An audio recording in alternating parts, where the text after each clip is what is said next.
संसार के अंदर प्राणी जो भी पृथ्वी पर चराचर लोग हैं उनके साथ में पूर्व के किए हुए कर्म हैं। उसी कर्म के हिसाब से जीव भव धारण करता है और भव धारण के साथ जो उसने कर्म किया है वो कर्म उसके साथ साथ में जाते हैं और अगले भव में भी वो फल देते।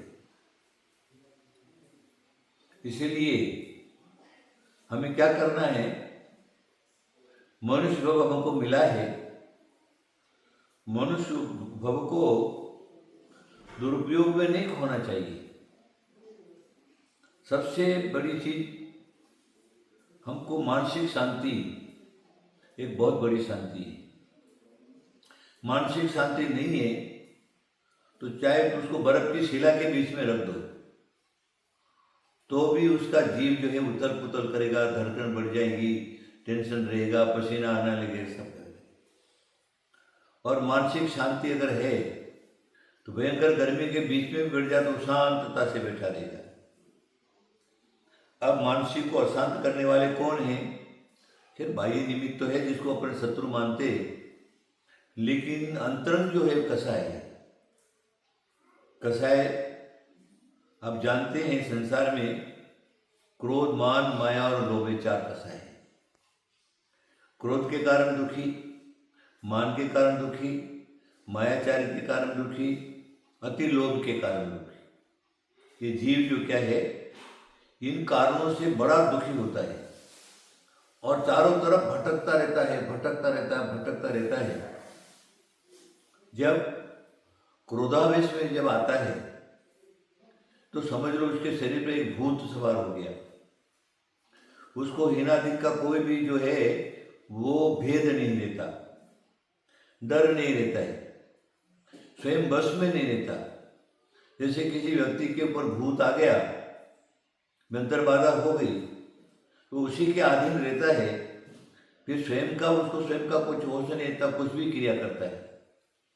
उसी प्रकार क्रोधी व्यक्ति जो है, अगर उसको क्रोध आ गया, क्रोधावेश में हो गया, फिर होश नहीं रहता। होश नहीं रहने के कारण वो कुछ भी कर बैठता, क्षणिक क्रोध आया कुछ भी कर बैठता है। पहले आंखें लाल करेगा, फिर शरीर कांपने लगेगा उसका, फिर मुंह खुल जाएगा, गाली गलौज करेगा, उसके बाद जो क्या हाथापाई करेगा,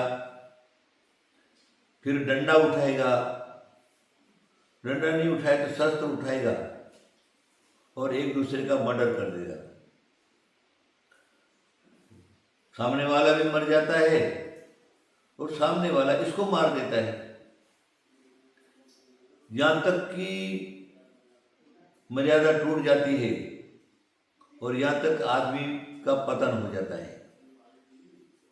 और क्रोध जिसने वश में कर लिया तो ये सारी झंझट छूट जाता है। आपने क्रोध किया दूसरे के ऊपर तो मैंने बताया आपको भूतावेश की तरह वो करता है, किसी से भी लड़ जाएगा, फिर गाली गलौज करेगा।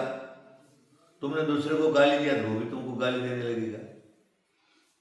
जब फिर हाथापाई होने लगी, मारपीट पर तुम उतारू हो गए तो सामने वाला बलवान निकल गया, तो तुमको उसने पीट दिया। अब तुम पीट गए, हाथ पांव टूट गए, हॉस्पिटल में जाके भर्ती होना पड़ेगा। पीछे से जो कुटुंबी जन, जो तुम्हारे कुटुंब परिवार के लोग हैं, वो तहसील, थाना आदि कोर्ट कचहरी करते, दौड़धाम करते रहते, सारे के सारे परेशान, और उसी परेशानी में स्वयं भी अशांत और सामने वाला भी अशांत। इसलिए क्या करो, क्रोध के ऊपर विजय पाओ। जिसने क्रोध के ऊपर विजय पाया उसने सबके ऊपर विजय पाई। कम खाना और गम खाना लिखा है। कम खाओ लेकिन गम जरूर खाओ, क्रोध को पी लो, पेट में पी लो उसको, नहीं तो थूक दो। तुम्हारे अंदर क्रोध का आवेश नहीं आना चाहिए। क्रोध अच्छे अच्छे लोगों का नुकसान कर देता है। यहाँ तक कि राजा महाराजाओं के राज्य चले जाते हैं, नेताओं के नेतागिरी चली जाती है, पंच की सरपंची चली जाती है, नगराधीश नगराधीश चली जाती है। और गांव के अंदर है तो गांव के अंदर भी उसकी कोई इज्जत नहीं रहती, उसके नज़दीक में भी कोई नहीं जाता। और सबके दिमाग में अरे तो क्रोधी है, न जाने क्या करेगा, न जाने क्रोधी है, न जाने क्या करेगा। इसलिए क्या है, क्रोध करना बहुत बुरी बात है, जीव का नुकसान करता है। तुम जब ये बात सामने वाले जीव हैं, तुमने उनको छेड़ा और उनको क्रोध आया तो तुम्हारे पर वो आक्रमण करेंगे, पशु भी। और नहीं तो शांतता से जा रहे, तुम भी शांतता से चले जाओ, तुमको क्षति नहीं पहुंचाएगा। ज़्यादा कहने की कोई आवश्यकता नहीं है।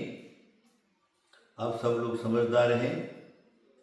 और क्रोध तो जीव मात्र के अंदर भरा हुआ है, क्योंकि पूर्व भाव का कसाय उसके साथ में है। अब भरा हुआ तो है, वो क्रोध उदय में भी आएगा, लेकिन उस क्रोध को उदय में आने के बाद उसको क्रोध विजयी बन जाओ, उसके पर काबू कर लो, उसको अपने अंदर आने मत दो, उसको अपने ऊपर हावी मत हो जाने दो। फिर अपनी भी शांति और सबकी शांति। मैंने देखा है क्रोध के कारण घर के घर बर्बाद, सास बहू में झगड़े, बहन बहन में झगड़े, भाई भाई में झगड़े, बेटा बाप में झगड़े। और छोटी छोटी बात पर सहनशीलता नहीं रहने का कारण, गुस्सा करने के कारण वो जो क्या है, आपस में लड़ बैठते हैं, घर के घर नाश हो जाते हैं, पति पत्नी से अलग हो जाता है, पत्नी पति से अलग हो जाता है। ये सारी समस्या भी आप लोगों के सामने है। इसे थोड़ी सहनशीलता बढ़ाइए, क्रोध के ऊपर विजय करिए। शांति का यही उपाय है। आशीर्वाद आशीर्वाद आशीर्वाद।